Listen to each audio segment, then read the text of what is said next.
Today on The Social, a Memphis news anchor has gone viral after falling asleep live on television. We react to the unexpected on-air snooze.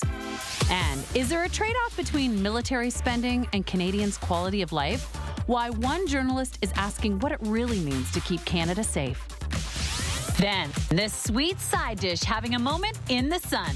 Trendy corn recipes that any home chef can master. Plus, from harsh heat to wildfire smoke, everything you need to know to keep your eyes healthy in the summer. It all starts now on The Social.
Is what I am talking about. Help me welcome back to the show actor and comedian Miguel Riva. Hello, it's me. Hello. Thank you. Thank you for having me. All right, everybody, this first story, it's gonna hit home for maybe a lot of us here. A Memphis morning show host perfectly illustrated the demands of motherhood when she fell asleep on the job. Take a look. Just running 465 miles in a matter of days to make all of this happen.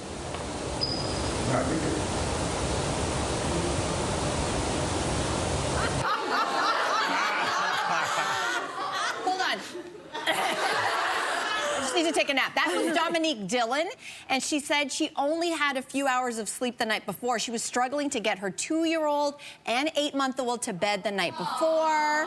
They didn't want to sleep. She hosts a morning show. I know all about that. Your reaction to this story? I feel really bad for her. Yeah. But, I mean, I can't imagine though. Even when we started this show, I had a 3-month-old at home, and he was nursing several times a night. I was completely sleep deprived and kind of wacky. But this show has so much energy and electricity that I couldn't imagine falling asleep. But you did a morning show, and I know it was before you became a mom. But like, there's long stretches when you're doing like a 4-hour shift, and you're up at like 3 or 4 in the morning. Yeah. So were you ever like in between, like when somebody, like could that have ever happened to you? I mean, maybe no, but also I wasn't a mom, and that is key here. So I was up at 3 a.m. hosting CB24 Breakfast. We launched that show, I think about 15 years ago or something now. You're up at 3. I had to be at work at 4. I was still on air at 10. Ooh. So and there are gaps when you're just like, that reporter is going on and on and on, and you're sitting there, and no disrespect to them, but it could be a long story, so you have to be ready. So that was the readiness. So what did you do? Like, were you pinching yourself? Or you like? No, listen, I drank so much coffee. Okay. I drank so much. But my reaction to this story is like everyone feels like, oh my gosh, I feel so bad for her. But this story just filled me with rage. Okay. Because I rage on behalf of our American women and mothers. This is the only developed nation in the world that does not have paid maternity leave. Oh, that's an excellent point. Why is she at work? She probably came to work after 12 weeks. The government says... So did I. I mean, I will say, so did I by choice. And she has 2, right? Yeah. Not that, you know, that makes a bit of a difference. A 2-year-old and an 8-month-old, that house is... Nobody's sleeping in that house. So I just felt rage, because I was like, how are you America? And you have 0 paid maternity leave. It just made me rage for her. Yeah, but it's still, that's true, but it's still just such a relatable moment. Like everyone here in the audience, and we're all like, I feel so bad for her. And we all laughed really hard at the clip. Because it's still funny. It's a relatable experience. And I remember when I had 2 very small children, under 3 years old, I felt like I had a superpower, because you make it through some of the hardest nights, and you're like, I'm still here. I'm still functioning. Here we go. But then with great power comes great responsibility. Because then I would just be in the most obscure circumstances, just being like, oh my God, I just slept for 14 seconds. Like, or Even worse than falling asleep, I used to do a live morning radio show, and I would be talking, and like mid-sentence, I would be like, what am I talking about? I truly have no idea what train of thought I was on at all. Like perimenopause as well. It does, and I'm just very happy that there was a dad just as sleepless as a mom. Yeah, that's Oh, also God. true. That's me. Really true. I'm not even a parent, and I can relate. About a month ago, it was a Monday, going home on the GO train. Anyone take the GO train here? Yeah, Shout out GO train. And I was supposed to get off at West Harbour, which is in Hamilton. I woke up 40 kilometers away from home in St. Catharines, Ontario. That's my and I had nightmare. to call Simon. And yet we're all laughing again. Even when I woke up, I was like, that was the best sleep I have ever had. Where am I? I saw vineyards. I was like, it was nuts. Hey, you know what we're gonna do? We're gonna move on. Because according to The Independent, 89% of people believe that a couple's first vacation can make or break the relationship. So what do you think travel teaches you about your relationship, Miguel? Well, all I can tell you is that I know that you're maybe a bad traveler as well, and I must confess, I'm a brutal traveler, and I find kinship in this because I think you know there's this idea that maybe you can avoid fighting at all, and that's proof that your relationship's going to be great. I think you have to survive a fight while traveling and come back to each other to realize you can't be a hero unless you go to war, right? You gotta. I'm just. You name it. You name it. Who's holding the passports? Where are we going next? What should we eat? I'm just a little too large to travel on planes comfortably. I think. Like every plane for me is an endurance test, and I think maybe I'm not nice on planes. Well, I feel the same way. Every major trip that Simon and I have ever taken, there's been one massive blowout. And they become legendary so much. Like, thank goodness we're able to laugh about them after, but the blowout is usually it's my fault. Not you, Jess Allen. I know. It's You're shocking. so sweet. One time in Rome, we were at like a lunch counter, and we decided, we talked. Okay, these are the 4 dishes we're gonna get, and we're gonna share. And then at the cash, he pulled like an audible, and it's like, let's take that second chicken dish. What? We already have a chicken dish. What are you doing? Like, I couldn't control myself. I am outraged on your behalf. Thank you. You came back. I came back. You came back. And you were It's able to always laugh me, at yourself. and I think we laugh that's about the key. it. Yeah. That is the key. Well, I will say that early on in relationships, if you do travel with people, here's some advice. Pay attention, because there are indicators there that will be throughout your entire relationship. I needed this advice. I didn't get it. The first time Jason and I traveled together was probably 25 years ago. We went to Spain. His mother has an apartment there. And initially, it was quite nice and lovely, and we did a lot of fun things. But then all of a sudden, he started fixing her bathroom, and I realized he's a projects guy. And this has been a through line in our relationship. He loves a project, and then as a result, I'm alone half the time. Now, you might be thinking, why don't you help him with the project? I don't want to help him with the project. That's not who I am. Yeah, so not on vacation. Not on vacation at all, which is why we now do like cruises so that there's no project to be done. Yeah. You can't do a problem. I love this story of like, my husband, he fixes his mother's bathroom. Men can't win. We can't win. That's a fair point. But don't you think that that's a quicker litmus test of a relationship compatibility than like even living with each other? Because yes, obviously living with someone, you're going to learn all the ins and outs. But I think the shorthand is a trip. I think the shorthand is a trip with a little adventure in, a little Amazing Race Canada vibes. Because I think when you face a challenge and you're on a trip, and you know how much money you could save on first and last month's rent if you could just take a quick trip? It doesn't have to be somewhere exotic. No. Just go on a staycation a little bit close by, notice all the signs, and then you can maybe avoid all that nonsense. It's worked out for you. It's clearly worked out. Okay, on the other side of the break, this is a really big question I think all of us should be asking ourselves. Is there a trade-off between military spending, which Canada's doing a lot of right now, military spending, and the quality of our lives as Canadians? Okay, so there's one journalist who is questioning what it really means to keep Canada safe. More on that when we come back.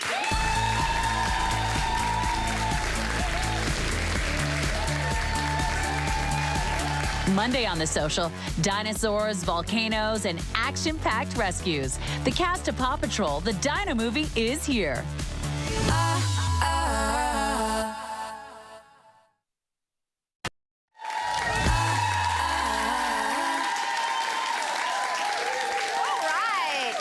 Okay, so if you want to join this fire fiery audience, and we would love to have you. All you have to do is scan the QR code that is on the screen right now for tickets to come to the show. Guys, don't take my word for it. We have a really good time, don't we?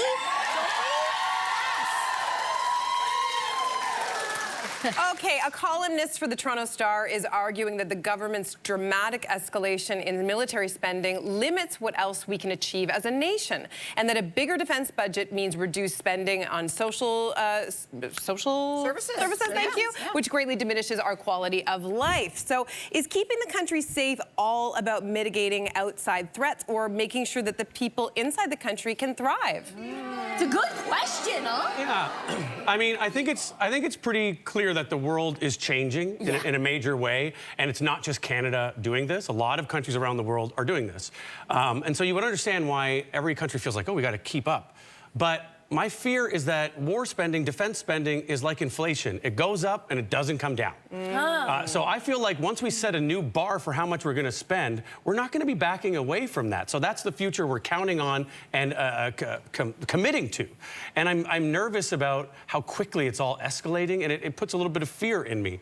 So I'm not sure that it's a good idea, because all the other problems we're dealing with here at home, they're not going to be able to fit inside of that realm once we spend that much. Do you think the idea of us spending on military, or spending more than we traditionally have, is because we sort of have this mindset of military spending being frivolous? Like, we don't need it. Why would we do it? This is Canada. Because we've been lucky enough to live through such a peaceful period when we had what felt like we didn't have any outside threat. Do you know what I mean? Yeah, and also with the reliance on their relationship with the United States, of course, like that they would help out, right? That's what it's right. Our neighbors are unpredictable. Yeah. I mean, I guess for me, what I think about is even if we do build up our spending, and the costs are not, you know, they're quite significant. His plan is to triple our annual military spending, so an extra $150 billion a year by 2035. But even if it was double or triple that amount, I just ask myself, is it enough to hold up to the U.S. if they do indeed want to invade? If I don't think the U.S. is the only threat, though. Okay, so but then there's also this factor, which is that people are increasingly using cheap drones. Yes. So if you're increasing our military spending, are you doing it in the right way that actually will hold up to a drone attack, for example? Yeah, that's fair. No, these are all fair questions. I actually think you can do both. I actually think you can spend on the military. We have new threats. We have an unpredictable partner south of the border that used to be our best friend.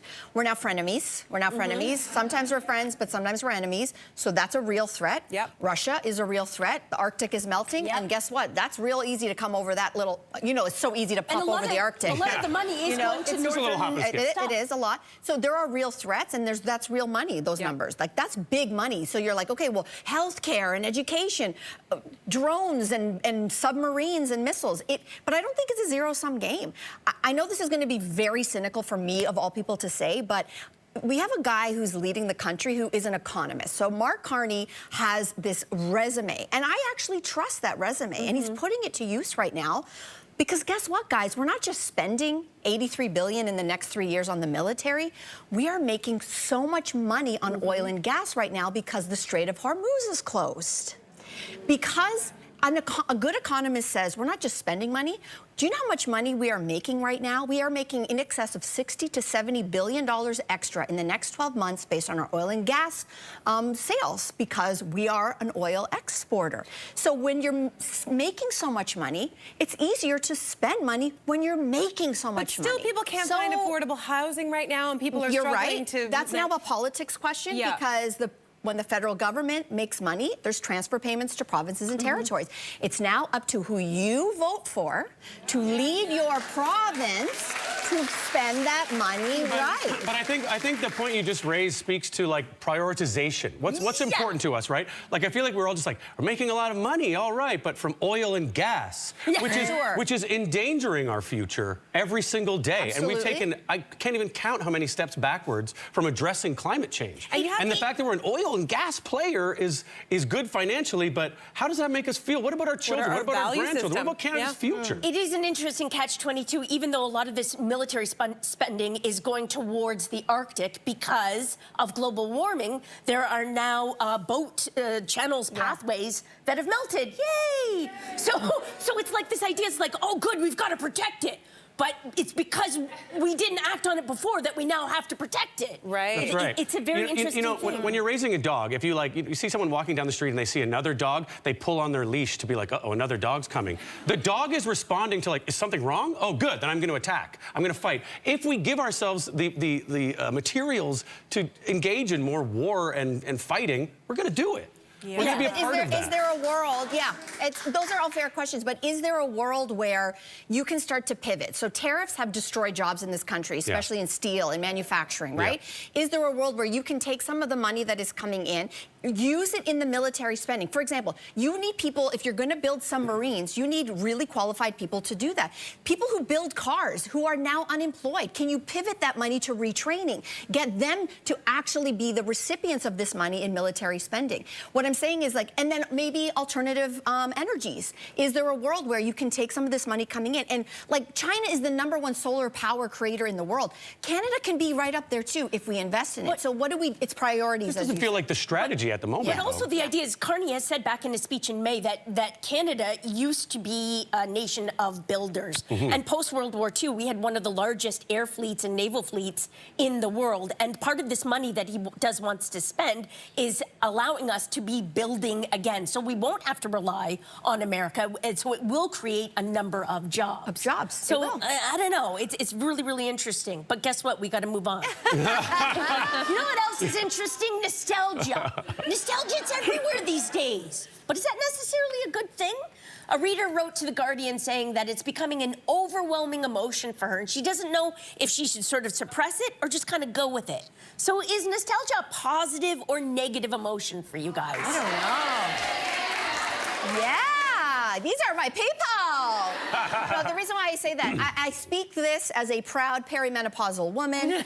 There is something about a Gen X woman going through perimenopause where nostalgia is really salient for us. You know I love me an old school dance music party. But to me, it's not just the music. To me, as a 49-year-old woman, nostalgia is my vehicle to go back to reconnect with the person that I was in my early 20s. Oh. It's about remembering who I was, my passions, you know, having clear boundaries. What are my joys? Because you lose yourself through this menopause transition. I have found I've lost a lot, and going back in time makes me remember who I am. I hear you. I hear you. Like, I feel like I get hit with waves of nostalgia all the time. It'll happen on my Instagram. You'll see these like pictures from like, you know, childhood toys or something like that. I'll fall down a rabbit hole and it'll be really seductive. Or I'll be traveling through a neighborhood that I haven't been in a while and I'll be remembering, oh, I used to go hang out there and that place is not there anymore.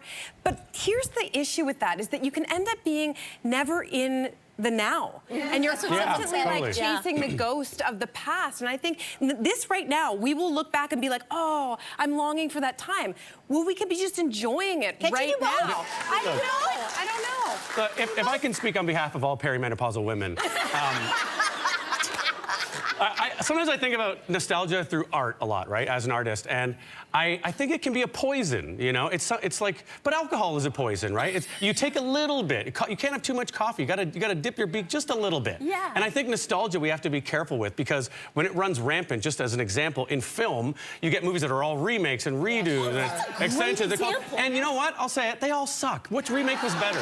Which remake was better? Almost none, very few. We need to look forward. We need to challenge ourselves. Sure. And nostalgia is a balm against that sometimes, against growth. So just dip in, dip in. I loved that answer. Thank you. Thank you, Jess. We're going to leave it right there, and it's time for another break. And then what's with our culture's love affair with childhood sweethearts? Oh, we're going to go there right after this break. We'll be back.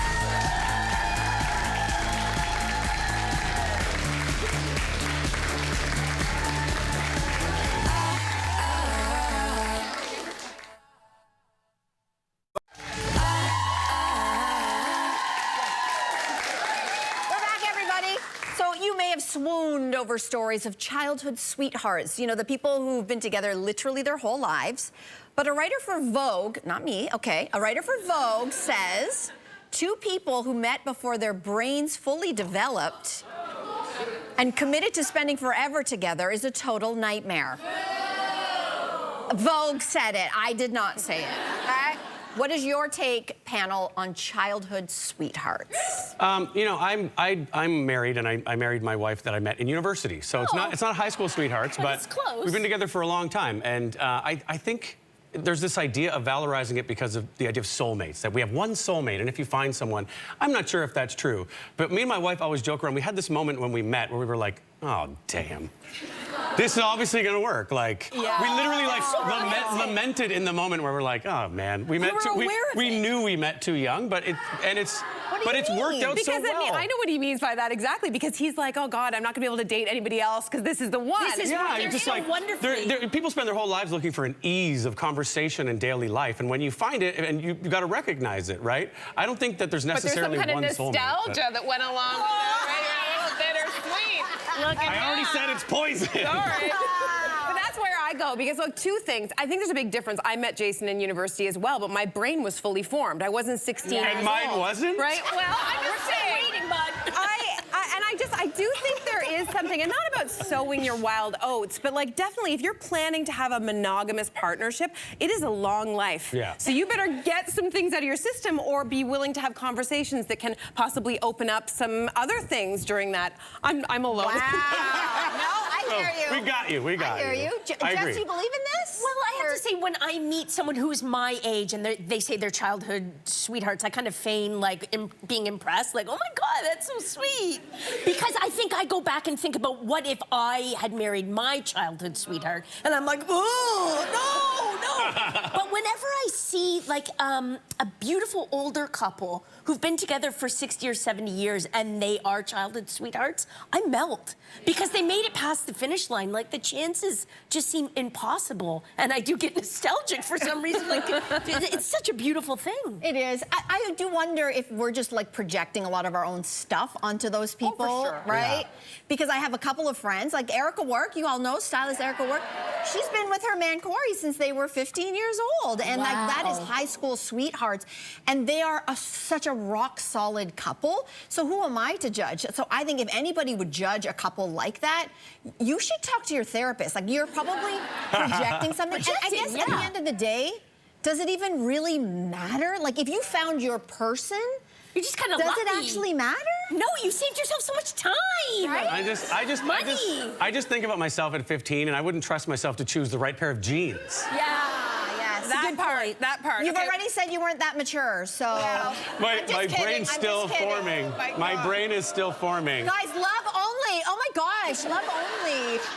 Okay, we're going to do a pivot here because according to news reports, a Florida steakhouse is giving you the opportunity to dine in the nude, okay? So tickets are $250 for men and $150 for women.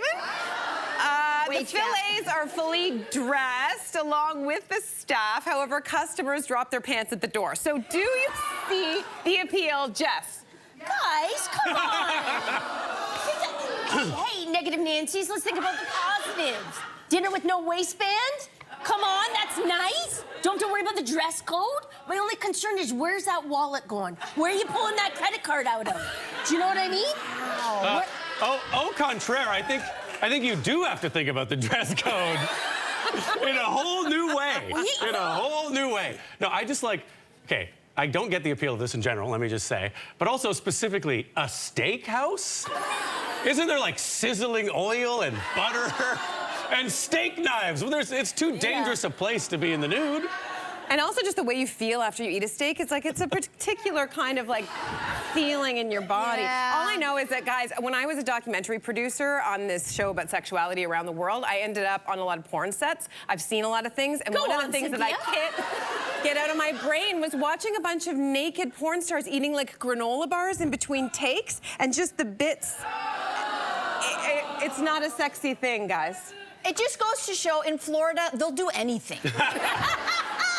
I just feel like Americans will just, any way you can make money. The guy who owns this restaurant actually said, I'm doing this as like a stunt. Yeah. Just to bring attention to my restaurant. Well, it worked. It worked. Yeah. It feels Toronto like they should, is talking about you. it feels like they should pay us to eat there. You're getting a free show of all this. Yeah, come on. And we get a great show every single time with you, Miguel. Oh, Here, so thank you. that's so nice. Thank you. Thanks for having me.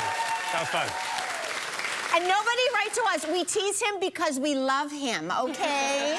And my brain's not fully developed, so I didn't even get it. Okay, on the other side of the break, guys, it's finally corn season. I'm so excited. Eat that naked, it'll be fine, right? So we're gonna learn unexpected ways. I have no idea.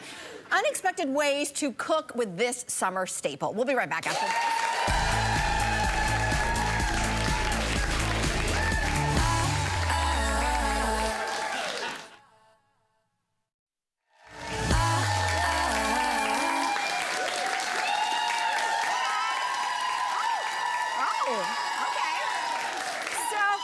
Viral popcorn buckets to gourmet French patisseries, corn is making its way onto every summer menu. And here to show us his favorite ways to spruce up this summer staple is Chef Matt Basile. Yes! Welcome back, bud. Yes! Oh my gosh. on? I feel like corn is really having a moment. Like, it is absolutely everywhere right now. It's a summer staple. So what is new this time around with corn? Well, what's funny is it has a moment every time this year. Yeah. Like, it's called corn season. Yeah. Right, especially if you're in Ontario. Now, as is, it's one of my favorite side dishes. It's so beautifully sweet on its own. Yes. It takes very little to bring it out. But then it's more the shoulder seasons when we're flying corn in. That's when I really like to do a lot to it because it's such a great vessel for creativity. And all of these dishes will show you how to maximize your corn intake. Oh, this is exciting. This spread looks incredible. Thank you. But the first thing we're gonna try is a gourmet corn on the cob. Well, yeah, so we have just our ready-to-go corn, right? This is the corn that you're getting, like when you're driving up north and your parents are like, oh, look, a stand with the corn, peaches and cream. I love that stuff, right? Yeah. So that's what this is. Literally, I steam it in the husk, okay? The husk keeps it nice and moist, brings out the vibrancy. Then you open it up, keep it in the husk until you're ready to grill. It will stay warm in the husk. Peel it back, grill it 2 minutes aside, but you gotta tan like you grill corn, like all the sides. Get all the sides going. And just a little salt, pepper, a little melted butter, and you're good to go. Sorry, first, you're steaming it in the husk. Yes. Then you're taking then it up, peeling and it, then putting you're it on grilling the grill to get a little color. It's like I'm an engineer of corn here. Like, there's all the melty steps of corn, right? So, but then we're taking it one step further. We're amping it up. Cacio e pepe corn. Huh? Right? What? So cacio e pepe, it's the traditional Italian pasta dish, right? Yeah. Translates to cheese and pepper, right? Very fancy. But what I've done is this is not mashed potatoes. This is butter. Woo! This is a whole mountain of butter, but it's blended with pecorino romano. Everyone thinks it's Parmigiano, but it's not. It's sheep's milk. So it's got a punchier cheese flavor. It's a little saltier, and then there's black pepper right in there. And what I love about it is you still cook the corn the exact same way. You steam it in the husk, you grill it, and then you paint it with this cacio e pepe butter. Right, and then you hit it with a little bit of fresh pecorino, right? You are. And then look, boom, right? Whoa! Right. I wanted the big one, but it couldn't fit in my pocket. It was weird. Oh my! Right, so isn't that tasty? And this is amazing. Right, and it's like if it works on pasta, why not on corn? Why not right? work? Why not? Why not? What makes this dressing work so well? Well, you get that saltiness, right? You get that sweetness. There's an earthiness to it, and then obviously there's cheese and pepper. Like these are things that you're already putting into your corn, and those kernels just hold on to all that great flavor. And then when it melts on the plate, you can just roll it back over and. Delicious. Unbelievable. Okay, so what other with elevated dressing trends have you been seeing with corn? All over TikTok, you're seeing buffalo chicken corn where they take the buffalo sauce and paint that on the corn, and then they crumble it with chives and blue cheese. Caesar salad corn, really big right now. You take the Caesar salad dressing, little bacon bits, a little part. Basically, if there's something to paint and something to sprinkle, it works. It's just. Oh my gosh, It's artwork. It's art. We're artists over here. Gorgeous. We're artists over Okay, here. we're gonna jump ahead here. We have a savory oven-baked corn crumble. So first of all, what kind of corn did you use for this corn crumble? Yeah, so I always use fresh corn like I was talking about, but you can use, now don't freak out, frozen corn is actually phenomenal because A, you need a lot of corn. Yes, it is. Because I love frozen corn is actually frozen in peak freshness. You know, so I would forego the canned stuff, because I don't know what's going on in there, but the frozen stuff, I'm a fan of. And it took a lot of corn. Like I had 12 cobs of corn and it didn't even only half filled this tray. Are you kidding? I swear. This is so good. Is that good? So it's basically, think of it of like an Mexican elote, but also done as like a casserole, right? So I make a cream corn, blend it with chipotles, blend it with lime juice. It's hot, though, man. It's hot. I sent you, like, there it is. But then there's that, like, sweet crumble on top, right? So you take tortilla, right? No, come on. There's sweet crumble. I don't do spice, man. I don't do spice. It wasn't in the notes. It's okay. It's delicious. It's delicious. The top will it's okay. cool It's okay. down. It's delicious. It's so delicious. Actually, so what I do on the top part, it's like it gives you like this texture where it's sugar and flour on tortilla chips. You bake it on top, and then I top it off with guacamole. You can do sour cream, a little bit more jalapeno. Stay away from that. Yeah. And then some cilantro and a little cotija cheese. Wow. Yeah. This would be great for a party, like a party It's a dip. perfect party dip, right? Oh my gosh, I want to have that all summer And what's long. great is you can make it like ahead of time. Keep it in the fridge, and then just throw it in the oven, 35 minutes until it's like nice and bubbly, and then just give it a little wrap, cover, and then just top it right before you serve it. I love the make-ahead dish. I love the make-ahead. Okay, let's go to our... Let's clap for the make-ahead. Let's make-ahead. Next dish, I'm very excited about it. This is a corn and lobster dip. Yeah. How did you use corn in this? Yeah, so similar to the elote, but so I've used kernels, but instead of blending it, I've just mixed the kernels with whipped cream cheese, chives, dill, cheddar. What else is in there? Lobster, obviously. We got some lobster in there. And then I bake it off in the oven. Little fresh lemon for some citrus, a nice little hit. It is not spicy, so we are good to go there. It's actually, and what you see is like the lobster and the corn, the sweetness of both come together, right? Like it's very... Oh my God. What happened? This is so good. Okay, oh my God. I was waiting for it. I'm like, don't choke on a kernel. Like, wow. Right? And what's great is you can use this as like a elevated like grilled cheese sandwich if you want. Or that's just a like good idea. lobster rolls are having a moment too, so that could just go right in your little butter. But I just like it on a baguette. This would make Give me a people baguette. so happy to have this at a little again, gathering. Make a Make a head. Make That's a what I'm head. talking about. Make a- Hey, and- Bud, quickly. Yeah. Can I use canned lobster, or do you using the real lobster? So I actually do. I don't use canned lobster, but again, I'll use frozen lobster. Frozen lobster? Yeah, because like you'd be That's nice. surprised. It's like usually a lot of times it's like, it goes from water to like blanch to frozen. Like it's all very instant. Okay. And you want to see if you're looking in for flash freeze, right? Okay. Like that's key because that means it's being Ultimate frozen. freshness. Yeah, Okay. right away. Okay. Right away. We're gonna end with dessert. Oh man, let's go. Let's go. You Let's have, go. Chef Matt, a corn creme brulee. I do.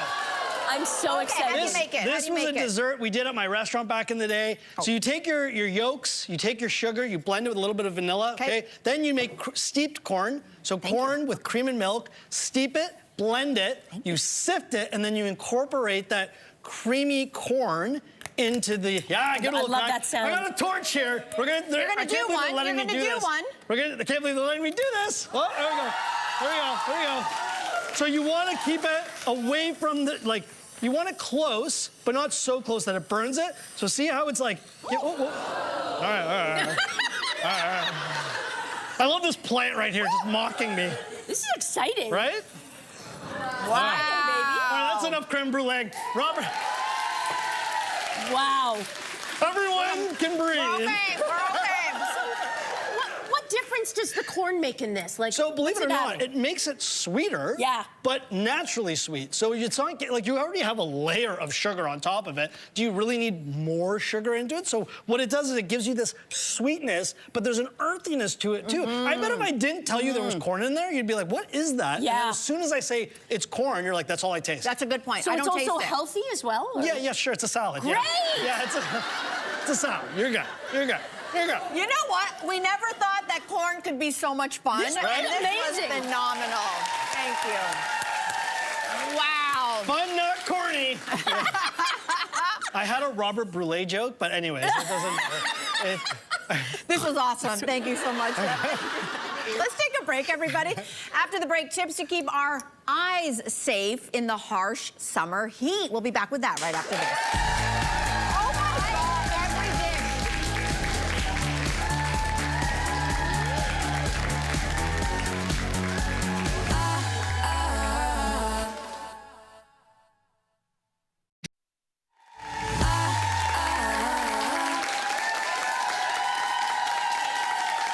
We're back, everybody. So for from harsh heat to smoke from wildfires, the summer months can be pretty tough on our eyes. Lucky for us, our next guest is here with everything we need to know about keeping our vision in tip-top shape this summer season. So please welcome back to The Social, optometrist Dr. Meenal Agarwal. Thank you. Welcome back, doctor.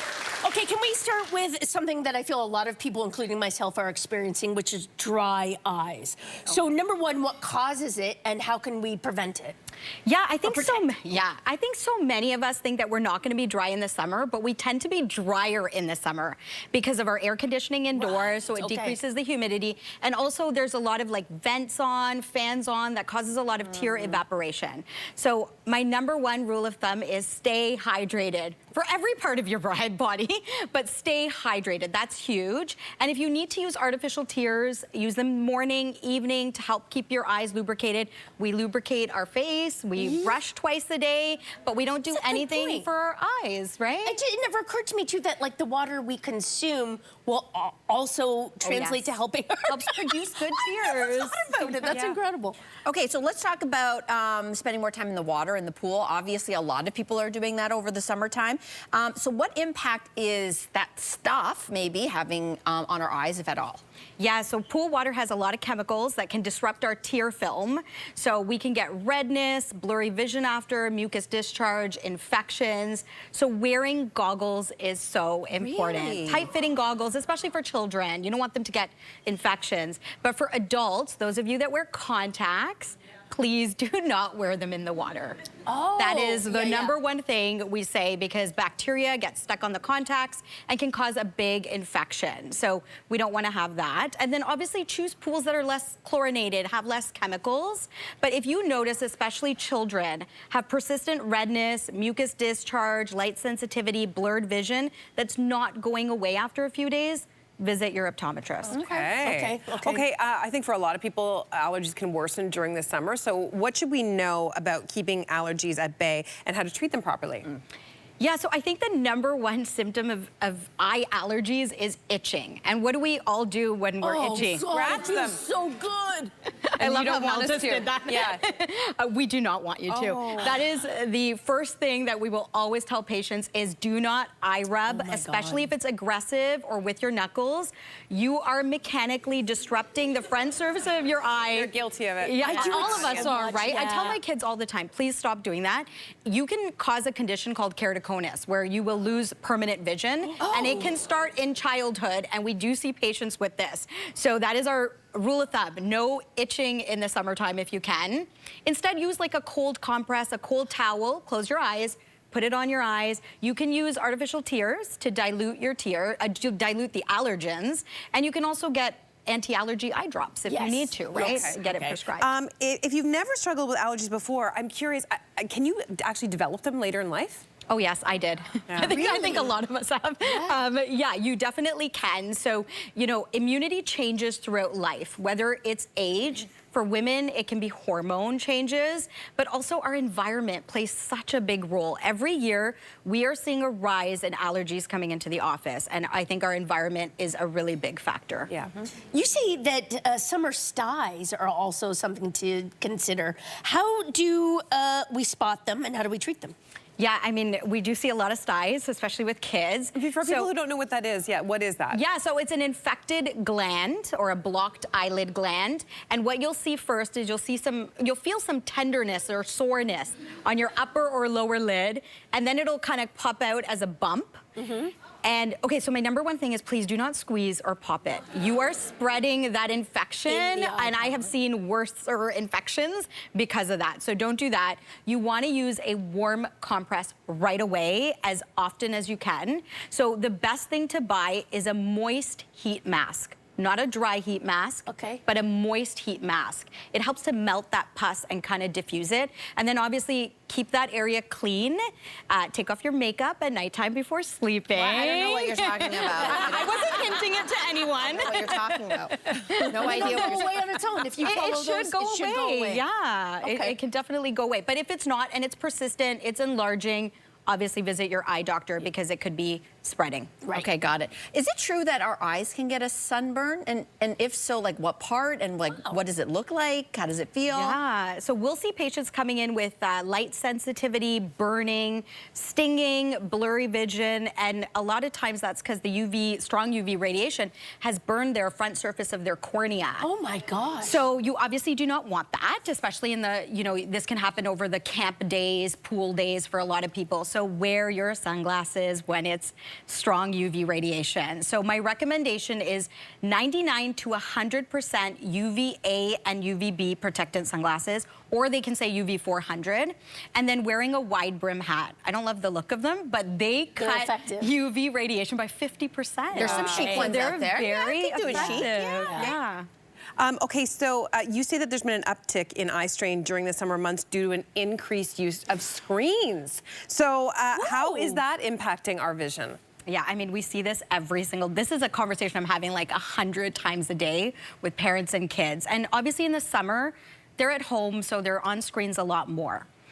We are seeing an uptick in nearsightedness, which is myopia. And this is the stat out there. By the year 2050, 50% of the world will be nearsighted. And we are on track with that. Does that mean it's hard to read up close? So it's harder to read far away. A little bit counterintuitive, but the more you focus up close, you're actually developing a distance prescription. Oh, yeah. And the two studied factors that are contributing to this is excess near work and lack of outdoor time. Oh, wow. Double whammy. Yeah, Double not surprising. whammy. Yeah. So like my rule of thumb for this is the 20-20-20 rule. Easy to remember. Every 20 minutes, for 20 seconds even, just look 20 feet or far away. Okay. Or position your child's desk next to a window. I find that's very easy. They can just look out the window. I do that for myself. And Leslie, a lot of people in this country have experienced wildfires and will continue to experience wildfires. So what is the best way to protect our eyes from that smoke? Yeah, the irritants can be irritating, so using artificial tears just to dilute them. Staying indoors is huge. I know I stayed indoors those couple of days when we had it here. So staying indoors, adding an air purifier, and shutting all your windows. This is the one time that we as eye doctors will say, don't go outside. Don't go outside. Now, thank you so much. This was really interesting. Segment. Thank you for having me. We'll be right back.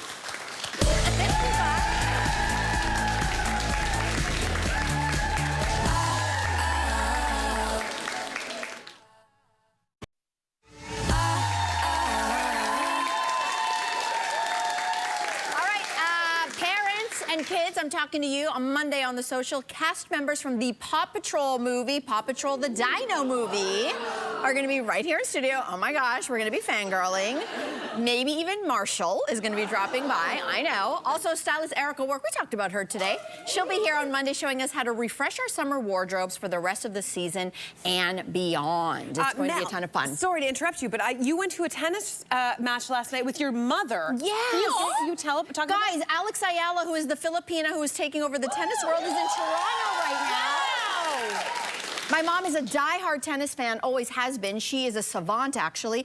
And I got to tell you something. It was really amazing to see the stands full of Filipinos who may not usually be watching tennis. It was so good. So I want to say a shout out to her. Did your mom love it? My mother, and it was doubles. So Alex Ayala played doubles with Venus Williams last night. Incredible. It was unbelievable, and world #1, Arina Sabalenka, was there, who won as well. Like, it was the perfect early birthday gift for my mother. That's so sweet. Yeah. I also love the fact that you were saying that there's a lot of etiquette when it comes to watching tennis matches, but there was a little bit of a break in that. There was a little break in that because honestly, Filipinos were really, really polite, and once one guy cracked it, we weren't so polite anymore. It was awesome. It was awesome. I love that. Audience, did you have fun today? You were fabulous. Thank you. Thank you for watching. We're on Crave. We're on social media. Have a great weekend, everybody. Take care.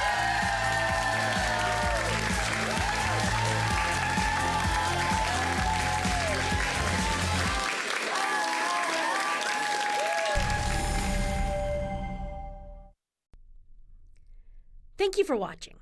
If you want more videos like this, make sure to subscribe to the channel and ring the notification bell.